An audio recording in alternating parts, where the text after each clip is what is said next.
Hi, I'm Mark Fischer, candidate for the Pennsylvania House of Representatives in District 50. This is Mark and Sam on the back porch. And if you have any thoughts, comments, questions, please go to my website, www.markwfischer.com. Fischer is spelled F-I-S-C-H-E-R. Welcome back to Mark and Sam on the back porch. Once again, we've got some great information for you. Mark, I know you're excited because you found some more information on the Commonwealth Foundation, and you've got some statistics for us. Just take off. I'm going to let you talk about it. Well, I love their website. You just never know what you're going to find. I actually found some good ones, and as before, we'll put the link up, so people can click this up and look at the article. It's fairly short. It's really just a one-page article, but it's in their mailbag column. What bills would fireproof the economy? What can we do in Pennsylvania to protect ourselves?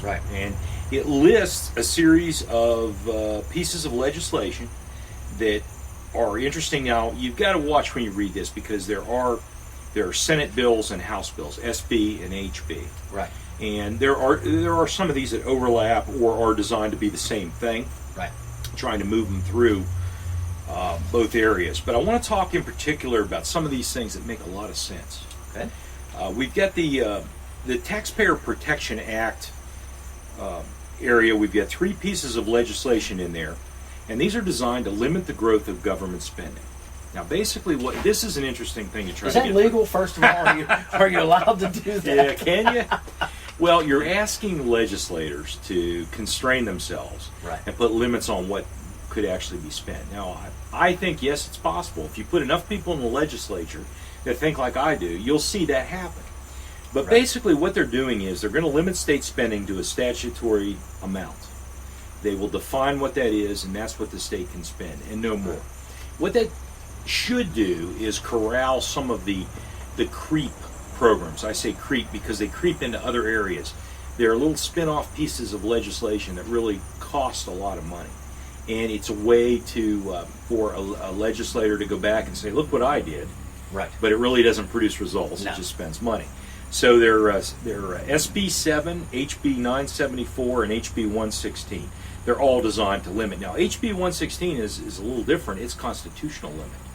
So it would put it in our Constitution. I'm a believer in that when it makes sense, because when the Constitution was written for Pennsylvania, I don't think anybody envisioned that government would grow like it has and be into everything. There's some good movements here. There are three bills that affect pension reform. I've said before, we have to reform the pensions. We have to fix this problem. I don't support penalizing the people that are in the pension system. That's not what it's about. But we've got to constrain the way that this grows, and we have to properly fund it. No more excuses. So check this article out. I'm going to let you look at those. Also, Diana Irie Vaughn, her website.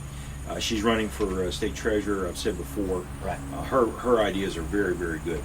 Now, the big one, welfare reform. We've got a multitude of bills that are introduced that do some really interesting things to the welfare code. We got one through, which was to enact and impose work requirements. And I just saw where Governor Corbett rejected the Obama administration's plan to strip the work requirement out of welfare. Good job. I agree with that. Let's get it going. It ought to be to give them a help up, and get it moving. But some of these affect the health insurance mandate from the federal government. Ways to stop it. But one that's missing here that I don't see. Well, two actually. One of them is the drug testing to receive benefits. There is an experiment going on right now where they're assessing how well that works. The argument is that it costs more to test than it's worth. And, I can understand the dollars and cents might appear that way, but I think what we would save in benefit and perpetuating problems would more than make up for that. But the jury's out on that one. What's missing here that I don't see is the ability for everyone as a taxpayer to audit what these funds go to specifically. In other words, we have somebody that comes in and says, well, I need benefits. For whatever. I want to know how the money's spent. That's not their money. It's a handout from the government, was paid for by somebody that earned it. I want to know what they're spending it on. Right. I want restrictions on the way some of these benefits can be used, where cash can be drawn out. Because the argument has been for a number of years, well, that's their benefit. Now, wait a minute. Yeah, it may be called a benefit, but that was taken from somebody that earned it. And I think we have, if we're going to continue with those kind of expenditures, Right. we have an absolute obligation to get in there and find out what this is going to. We've had reports from other states that have looked at this hard, and they find some EBT cards are being used at casinos to draw money out. Right. Cruises, we had that story that came out. And there's an abundance of information, but we have to constrain it. I like this research. I'm going to have the link up for you to go look at this if you just want to Google it. What bills would fireproof the economy in the mailbag segment of the Commonwealth Foundation. But I think we can learn a lot from this research. I agree. Once again, trying to bring you all the information and also give you an insight into Mark Fischer. He's running for state representative in the 50th district. Make sure you vote for him. This is Mark and Sam on the back porch. Stay tuned. We've always got more.